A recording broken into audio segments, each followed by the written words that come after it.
Let's take, for example, a $400,000 property that has 2 units, each renting at $1,500 per month. That's $3,000 a month of rental income, $36,000 for the year. Now let's subtract taxes, water, sewage, and insurance, and we should come out to about $28,500 of net rental income for the year.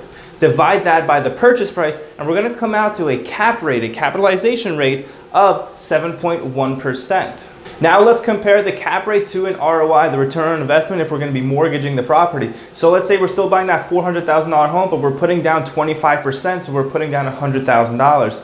Now the monthly mortgage on that is going to be $1,600 per month, which for the year is going to come out to $19,200. So let's take the $28,500, subtract the $19,200 from it, and we have a yearly income of $9,300. Granted, that is much lower than if you were to buy it cash, but we only put in $100,000. So we're leveraged in this position.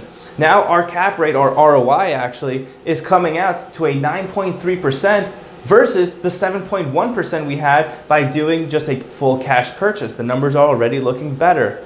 But there's the unseen factor of equity growth because you're paying down the loan amount. Now, over the course of 5 years, you're going to generate approximately $30,000 of equity based on the structure of a $400,000 home with 25% down payment.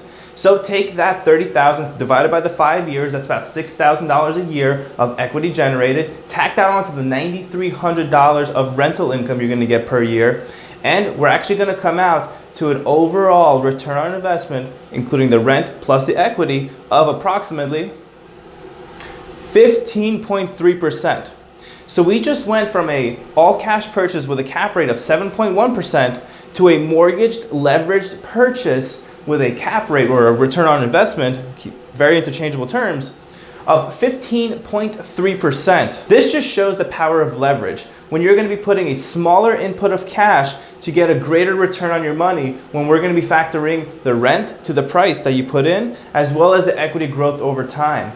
So cash purchases, although they are king, are not always the best choice when you're getting a rental property, as long as you can structure the numbers in a way that you're going to be positive on cash flow as well as generating equity over time. Now, who cares if the property appreciates, depreciates, or whatever it does, because you're paying down the loan amount and you're positive on cash flow, you can hold on to it forever and it won't make any difference to you. You just had that $100,000 input in the beginning and it's coasting from there. So I hope this gives you an idea of cap rate versus ROI on how to structure a rental property, and keep in mind that not every property is going to fit perfectly into these dimensions. You need to make sure that you find the deal that actually gets you those positive cash flows, and if not, this better be a really appreciating property, because the properties that don't have positive cash flows with a mortgage leverage option are the ones that are going to appreciate the best most likely. Now, what I'm not accounting for in any of these calculations is expenses, repairs, cleaning, anything that you have to do as a landlord that's required of you, as well as obviously paying taxes on the rental income. But I just want to go over the baseline numbers just to show you how much money you can generate on a leveraged purchase. Of course, you should account for at least $3,000 to $5,000 per unit in terms of reserves that need to be put in to fix the property up, fix the unit up, and clean it after in between tenants. And there's also going to be vacancy, time in between tenants, and you always need to account for all this, but you want to look at the overall general picture to make sure it's good enough that if there is going to be some setbacks, that you're going to be clear no matter what.